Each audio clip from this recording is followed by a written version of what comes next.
자, 수능 완성 좀 나머지 더 하도록 하겠어요. 순서 위치 위주로 얘기할 건데 36번부터 얘기 좀 해볼게요. 36번이 주소 틀렸다고요? 이게 소재는 별로 안 좋아요. 그러니까 나 이 소재는 그냥 틀린 상황 쓰면 안 하려고 했는데 근데 문제 풀이로 내가 하겠어요. 문제 풀이로. 그러니까 뭐 글의 내용 뭐 쓸데없는 내용이에요. 근데 뭐 이제 우리가 내용을 기억할 필요는 없고요. 그냥 다 푸는 것만.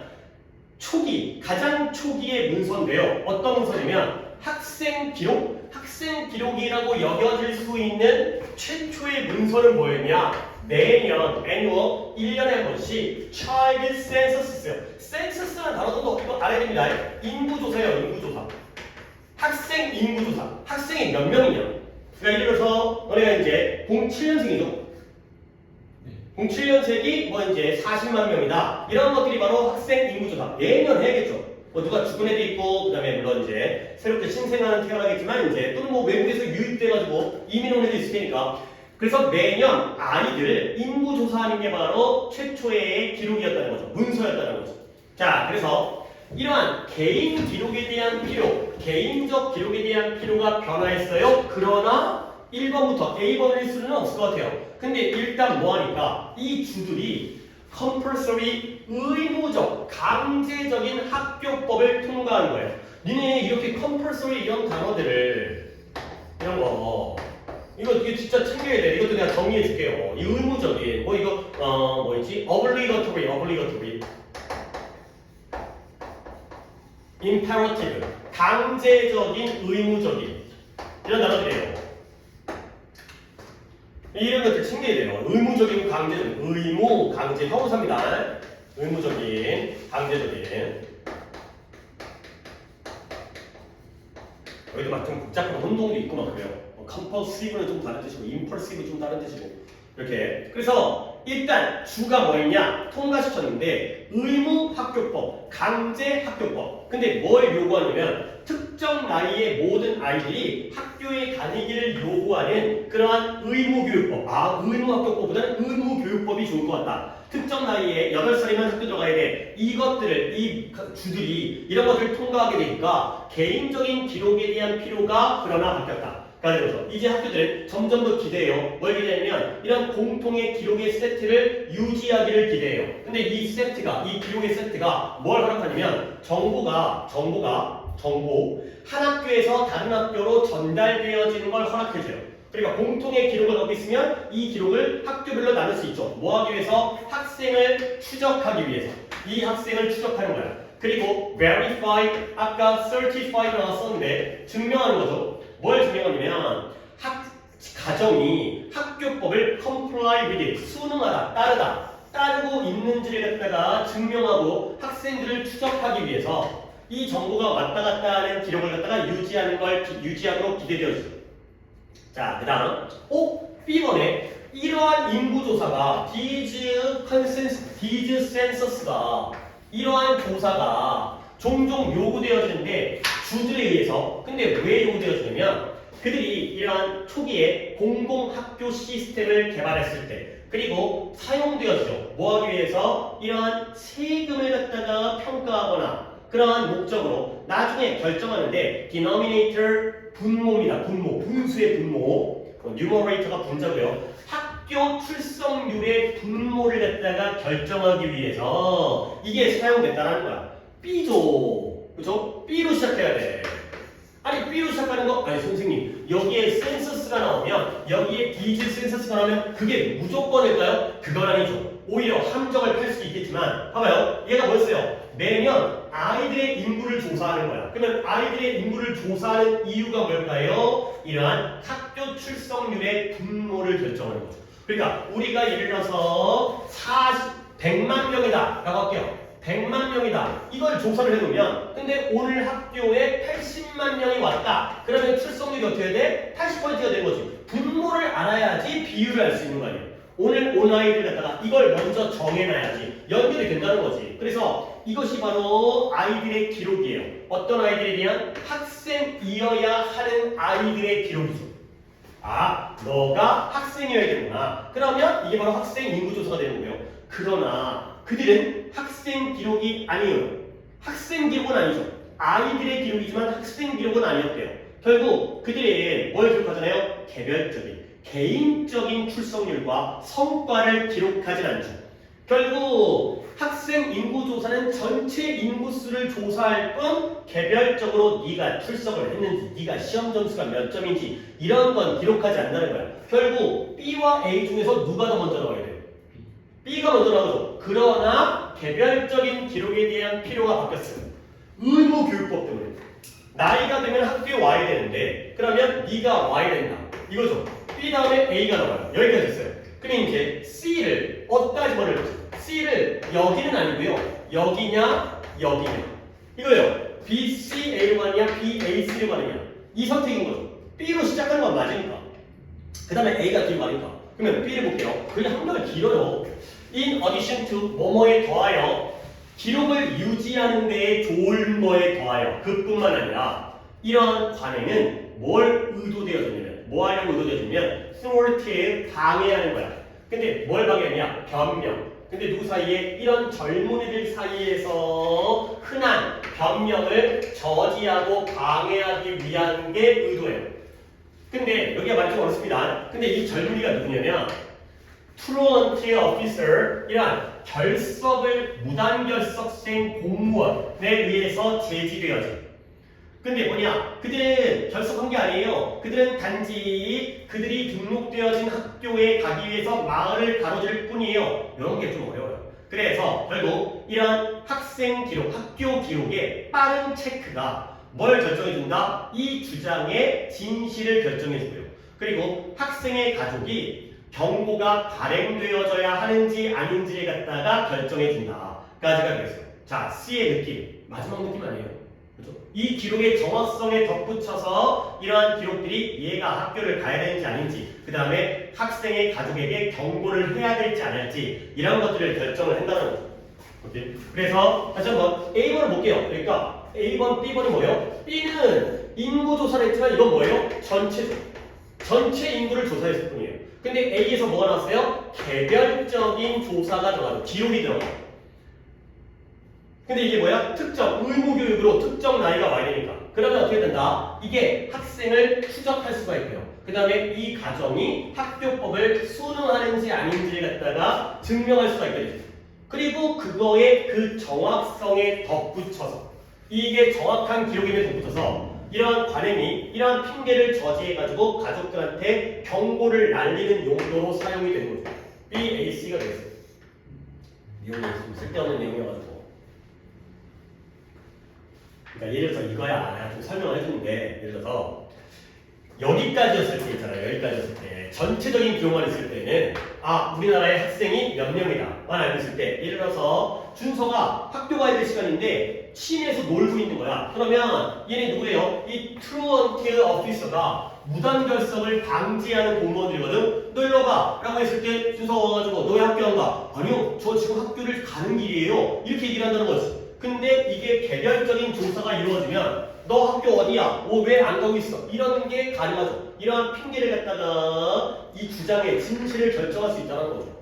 얘가 어느 학교 학생인지 개별적인 기록이 만들어지기 때문에 결국 C가 A의 효과예요. 근데 내용이 별로 안 좋아요. 이런 세부적인 내용이 별로 안 좋아서 조금 C가 개별적인 이런 기록의 효과로서 그러면 어떻게 준선의 집에게 경고를 날리는 거죠. 부모님한테 얘가 학교를 안 가지고 돌아다니니까 얘 좀 지도하세요. 여기가 바로 C번이 되겠어요. 오케이? 틀린 준서는 몇 번 갔어요? B로 시작을 했나요? BCA로 갔어요. BCA로. 그래서 BAC가 되겠어요. 그러니까 이제 여기서 B로 하고 그 다음에 그러나 개인적인 기록에 필요가 생겼죠? 그 다음에 그 개인적인 기록의 효과, 결과 쪽으로 가시면 되겠어요. 그 다음에 37번은 안 해도 되겠고요. 이거 되게 좋아요. 그 다음에 38번인가요? 38번을 리도 해야 되나?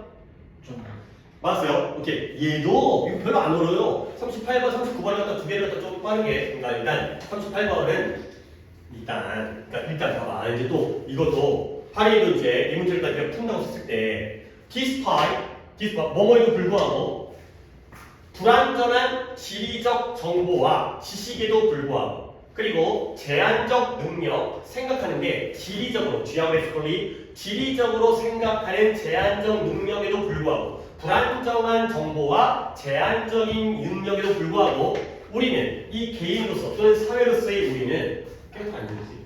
우리는 뭐 해야 된다? 일상적이고 장기적인 도전에 대처해야 된다. 그러니까 결국 뭔가가 불안전하지만 뭔가가 제한적이지만 우리가 뭐 해야 된다? 우리는 개인과 사회로서 대처를 해야 된다. 일상적이고 장기적인 도전에 대처를 해야 된다. 자, 가봅니다.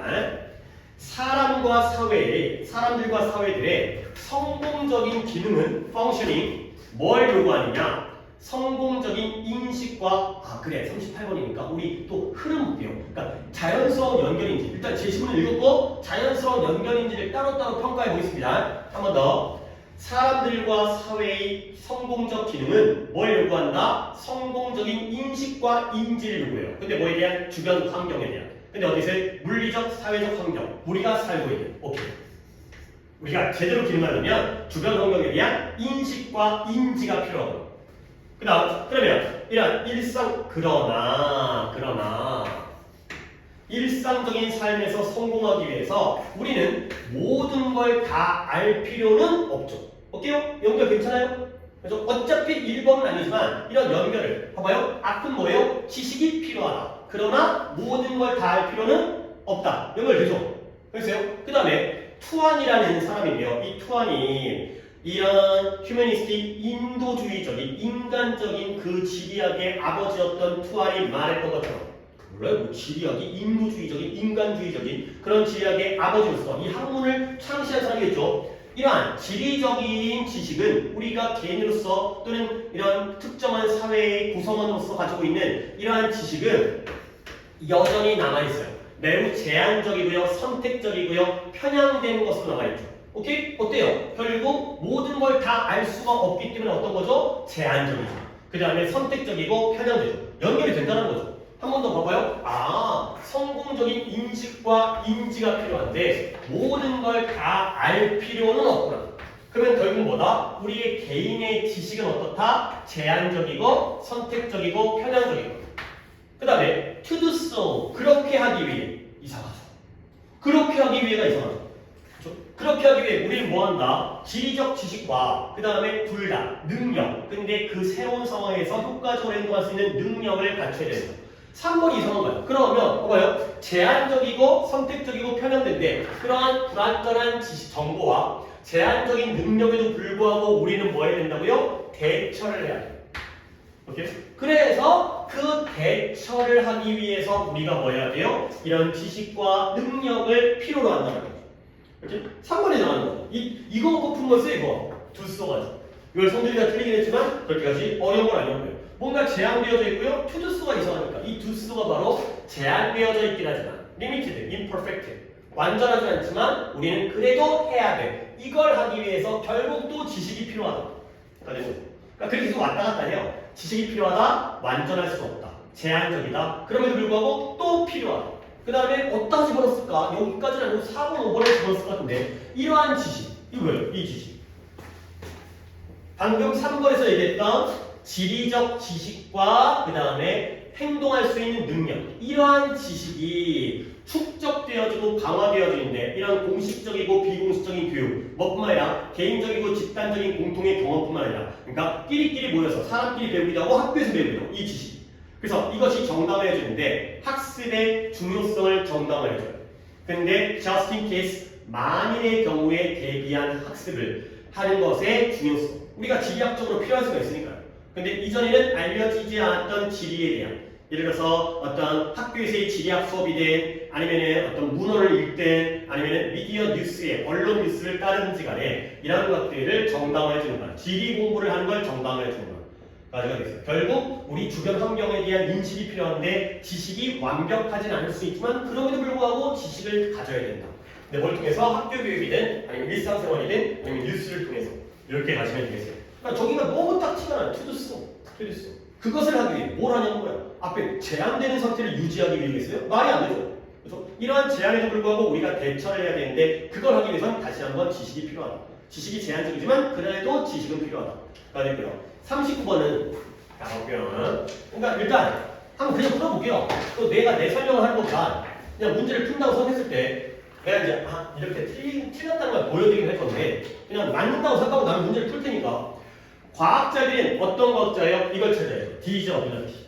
이 능력. 그죠? 쉬워 보이는데 처음 읽었을 때 이 능력만 찾으면 되겠네. 이러한 능력을 연구한 과학자들은 믿어요. 동물들이 정신적인 모듈을 가지고 있는 거예요. 모듈이라는 건 방식이에요. 방식. 정해진 방식. 그냥 모듈이라고 해요. 그냥 해석할 때는. 근데 이게 전통적으로 뭐라고 불리면 accumulator라는 건 뭔가를 축적하는 거잖아요. 축적. 쌓아두는 거. 축적 장치? 몰라? 그냥 대충 축적이라는 생각으로 이해해주면 되는 거지. 근데 그게 다양한 양의 등록을 보유할 수 있는 거야. 오케이? 어쨌든 과학자들은 동물들이 정신적인 모듈을 가지고 있다고 믿는구나. 이 능력을 찾겠습니다. 자, 우리 뇌 안에 아주 특화되어진, 전문화되어진 멘털 장기들 중에 하나가 원시적인 숫자 처리 장치예요. 근데 이게 뭘 해주냐면 prefigure, 미리 예상을 하는 거예요. 미리 파악하는 거예요. 뭘 예상하냐? 비록은 아니지만 그것과 똑같이 어울리지는 않지만 일치하지는 않지만 arithmetic, 연산을 예상해요. 근데 우리 학교에서 가르쳐줘요. 자, 첫 문장 말이 어렵지만 우리 뇌에서 특화된, 전문화된 정신적인 장기 중에 하나가 뭐냐면 원시적인 숫자 처리인데요. 이게 연산을 예상해주는, 계산을 예상해주는 거예요. 그리고 이런 문장 잘해야 됩니다. 이거 보여요? improbable이라는 형용사가 나오고 as가 이 자리에 있고요. 그리고 여기에 주어 동사가 나오죠? 이거 어떻게 해석해야 돼? 양보 도치입니다. 비록 뭐뭐이지만 비록 그것이 가능성이 없어 보이긴 하지만 비록 겉으로 보기에는 improbable, 그럴 법하지 않아 보이지만 probable, 가능성이 있는 probability, 확률, 가능성이 없어 보이지만 수많은 동물 종인데요. 어떤 종이냐? 우리가 멍청해, 우리가 사악해, 갑자기 사악한 거 왜 나오는지 모르겠는데 멍청하고 사악하다고 여기는 종이에요. 예를 들어서 쥐새끼라든가 비둘기라든가 쥐새끼 비둘기 싫어하니까 끔찍해, 이 정도의 느낌? 이런 종들이 실제로는 뭐다? 재능을 받았다는 거죠. 계산에서 재능이 있다는 거죠. 입어봤어. 계산에 재능이 있다는 걸 보고서 이 능력을 연구하는 과학자들이 뭘 믿고 있어요? 이 동물들, 쥐와 비둘기들이 정신적인 모듈을 가지고 있다는 거야. 그래서 얘네가 많은 다양한 양을 다 축적한다는 거죠. 그 다음에 누구 했어요? 동물들이겠죠. 동물들의 양을 표현해요. 정신적으로. 그리고 그 양을 변화시키는데 뭐에 따라서? 이러한 연산의 규칙에 따라서. 오케이? 연산이 어딨지? 연산이 여기 있었구나. 그래서 이 쥐들의 이러한 mental accumulator, 여기 있네. 이러한 정신적인 축적 장치를 이용하는데요. exploit. 뭐하기 위해서? 연속적인 2개나 3개나 4개의 소리를 구별하기 위해서. 그리고 또는 계산하는데 이런 approximate addition, 2가지의 양의 대략적인 합계를 계산하기 위해서 이러한 정신적인 축적을 갖다가 사용하는구나. 가 되는 거죠. 오케이? 근데 답은 3번. 너도 2번 갔어요? 아이고, 그건 아니죠. 그렇지? 그러니까 내가 2번을 가서 틀린 이유가 뭐냐면 이 능력을 찾다 보니까 여기에 얘네가 계산에 재능이 있다고요. 계산 능력이 있다는 거죠. 물론 내가 그걸 내가 맞았다고 얘기하는 게 아니라 근거는 잡았어야지. 그리고 2번 볼게요. 그들은 뭐 할 수 있다? 양을 표현할 수 있어요. 정신적으로. 그리고 또 뭐 할 수 있어요? 그들은 그 양을 변형시킬 수가 있죠. 오케이? 그래서 이제 여기에 이 능력이 나오고요. 걔네들이 바로 accumulator를 갖다가 사용해가지고 그래서 이런 계산을 하는구나.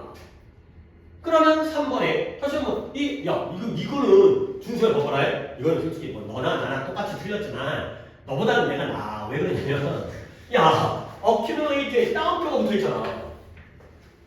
그치? 처음 나왔다는 거지. 그치? 근데 여기에 this mental accumulator가 나왔다는 건 3번 이전에 있어야 되지 않을까? 이거는 명확한 근거가 된 거죠. 쥐들이 이 정신적인 accumulator를 사용한다고요. 그렇죠? 이걸 봤어야죠, 이거는. 4번 이후로 갈 수가 없어요. 3번 이전에 있어야 돼. 근데 저도 디스 어빌리티 저거 적고 갔는데 그래. 그 3번 문장에 to distinguish랑 그래. 근데 생각을 해보자, 우리가. 지금. 그러니까 나도 네 생각과 함께 나도 내가 왜 틀렸는지가 다 이걸 이해했거든. 그러니까 이 능력이라는 건 봐봐요. 계산 능력이잖아요. calculation. 계산 능력. 근데 그 계산 능력이 뭘 사용해서 만들어지냐면 축적 장치를 사용해서 accumulator를 사용해가지고 accumulator라는 건 다양한 값을 갖다가 보유하고 있어야 되는 거야. 그러니까 야 네가 계산을 하려면 더하기 빼기를 하려면 예를 들어서 우리는 글자를 쓰잖아요. 근데 5 더하기 3을 계산하려면 계산 능력만 있으면 안 돼. 뭐가 있어야 돼? 5라는 숫자와 3이라는 숫자가 우리 머릿속에 유지가 돼야 돼. 그 등록을 보유하고 있어야 돼. 그래서 이게 개별의 능력이에요. 개별적인. 계산 더하기 빼기를 하는 능력과 그 다음에 값을 유지하는 능력. 이거죠. 그러니까 결국 봐봐요. 계산 능력. 그 다음에 이 양을 갖다가 표현해가지고 이거 갖다가 어떤 연산의 법칙에 따라서 그걸 변형하는 능력. 오케이? 이게 바로 계산 능력이에요. 그리고 이 계산 능력을 가지고 있는 동물들은 이러한 어큐뮬레이터를 가지고 있죠. 그래서 이 어큐뮬레이터를 가지고서 소리를 구별할 수 있다는 거죠. 소리 구별 능력은 어큐뮬레이터에 해당되는 거야. 2개, 3개, 4개의 소리를 나는 이 소리가 기억이 나. 또는 이런 대략적인 합계 2가지의 값을 보유하고 있으니까 어큐뮬레이트하고 있기 때문에 그걸 갖다가 더할 수 있게 되는 결과가 되는 거죠. 계산 능력은 더하기 빼기고요. 축적이라는 건 값을 내가 보유하고 기억하고 있다는 거예요.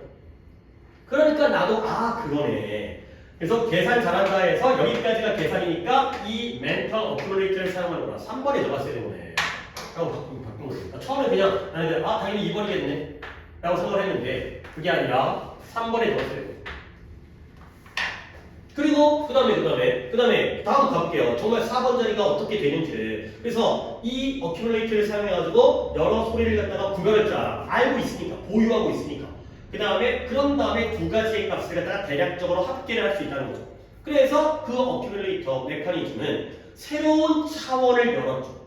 그러한 감각 인식에 대한 그 인식을 통해서 이런 숫자들의 것들이 인식되어지고요. 색깔과 모양과 위치처럼 이런 어큐뮬레이터의 역할이구나. 그래서 쥐들이 어큐뮬레이터 사용해서 이렇게 되니까 색깔을 구별하듯이 숫자의 양을 구별할 수 있게 된 그런 결과가 되겠어요. 당연히 3번 이전에 들어가시는 쪽으로 보시면 되겠어요. 근데 이제 너무 성급하게 하다가 그래서 이제 실수가 있었다. 난 충분히 이것도 가능하다고 생각했거든. 그러니까 이때의 데이가 당연히 애니멀 스피시즈였을 거 아니에요. 근데 나는 이때의 데이가 애니멀 좀 본 거지. 충분히 이제 약간 착각할 수 있는 그런 상황이 됐는데, 근데 그러니까 이거 봤거든. 근데 바로 이거 나오니까 왠지 이거보다는 난 이게 더 낫겠다. 한 번 더 지난 다음에 얘기하는 게 낫겠다. 근데 여기까지가 계산이었어요. 계산, 그 다음에 어큐뮬레이터는 축적으로 정보를 어떤 숫자의 양을 머릿속에 보유하는 능력. 이게 되는 거예요. 다시 한번 요거보다는 먼저 들어가야 됩니다. 디스멘터 어큐뮬레이터보다는. 그 다음에 능력이라는 건 여기서는 계산 능력이었다. 축적 능력이 아니라 계산 능력. 그렇기 때문에 3번이 되겠습니다. 그 다음에 39번 방금 40번이에요. 내가 잠깐 볼게요. 40번이 틀린 사람은 없지만 소지가 괜찮은 것 같아갖고 그냥 빠르게 봅니다. 니네 이 상식만, 이 배경 지식만 한번 알아주세요. 봐봐요. 이제 이야기는 쉽고 좀 약간 그래도 이야기는 쉬워요. 너는 아마도 알아차릴 거야. 뭘 알아차면 TV와 라디오 프로그램이 yield가 뭐예요? yield가 산출하다 뿐만 아니라 굴복하다, 양보하다. TV와 라디오가 어디에 굴복했냐면 커머셜 상업 광고의 그 굴복함에 따라서 말하는 속도가 증가됐다는 걸 너는 알아차릴 거라는 거죠. 그러니까 TV랑 라디오가 상업 광고에 굴복했다는 게 뭔 말이에요? 방송국이 뭘로 돈을 벌어? 광고로 돈을 벌죠. 그러니까 어떻게든 간에 TV 방송 같은 거 하다가 중간에 끊어. 왜 끊냐면 60초 후에 공개됩니다. 이거 왜 하는 거야? 광고 틀어주려고. 그러다 보니까 프로그램의 질이 떨어질 수 있잖아. 이게 바로 굴복이죠. 뉴스 하다 갑자기 끊어. 뭐 이런 거죠. 중요한 점에서 끊어. 그죠? 짜증나게. 그러다 보니까 말할 수도 없거나 거야. 그러면 이에 대한 이유가 뭐냐면 상당히 실용적이에요. 뭐냐면 많은 정보, 가능한 한 많은 정보를 값비싼 30초짜리 광고 슬로트에다가 그 구간에다가 끼워 넣어야 되기 때문에 실용적이죠. 그러니까 안 그래도 광고비가 비싼데 많은 정보를 전달하려면 말을 어떻게 해야 돼? 빨리 해야 돼. 오케이? 각 때때로 이 테이프 커머셜 이런 테이프에 이제 녹화되어진 이 상업 광고가 살짝 할당된 시간을 넘었을 때, 그럴 때 이건 컴프레스도 나오네요. 압축되어져. 그러니까 광고를 찍었는데 아니 뭐 비싼 연예인 데리고 와가지고 이제 찍은 거야. 근데 30초짜리 광고를 찍어야 되는데 32초가 나온 거야. 그럼 어떻게 해? 다시 찍어? 편집해? 중요한 점을 뺄 수가 없으니까 끼워 넣어서 압축되어지죠. 그러다 보니까 실제보다 좀 더 빠르게 재생을 하는 거야. 그러면 2초 정도 줄일 수 있으니까. 그랬더니 연구자들이 이제 알아차리기 시작한 거예요. 시간이 압축된 상업 광고가 실제로 더 효과적일 수 있다는 거예요. 오케이? 압축되어진 게. 근데 뭐보다 똑같은 정상 속도로 운영되어지는, 재생되어지는 똑같은 것보다 32초짜리보다 30초짜리가 더 효과적이라는 거죠. 아니, 그건 돈의 문제가 아니라. 이게 왜 그러냐면, 우리가 자세히 살펴보면 그들이 알게 된 거예요. 놀랍게도. 뭐냐면, 사람들이 더 적은 브레인 파워, 두뇌 능력을 사용하는 거예요. 근데 뭐 할 때? 시간이 압축되어진 광고를 들을 때. 그러니까 말이 빨라지면 내 뇌가 안 돌아가. 그래서 이 사고가, 생각은 반응보다 더 많은 시간이 들기 때문에 이게 아마도 뭐 할 것이다? 사람들이 아예 포기해버리는 거지. 근데 뭐 할 때? 말이 인식보다 더 빠르게 돌아갈 때. 그러니까 광고에서 제품 설명이 나오는데 말이 너무 빠르니까 뭔 소리지? 모르겠다 이씨 이래버리는 거야. 그죠? 생각을 안 해버리는 거죠. 근데 생각을 안 하는 게 왜 장점이냐면 그 경우에 우리는 기대해요. 뭘 얘기하냐면 이런 신호. 어떤 신호요? 사람들이 그러니까 슈퍼피셜리 피상적으로 생각한다는 거야. 언제 그들이 시간이 압축된 광고를 들 때 피상적으로 생각하는 건 생각을 하는 거야, 안 하는 거야? 아니구나. 그러니까 겉으로만 생각해. 근데 실제로는 생각을 안 하는 거야. 빠르게 돌아가니까. 그래서 충분히 확실하게 이 광고인데요. 극도로 빠른 소리가 나는 광고가 사람들을 이끌어요.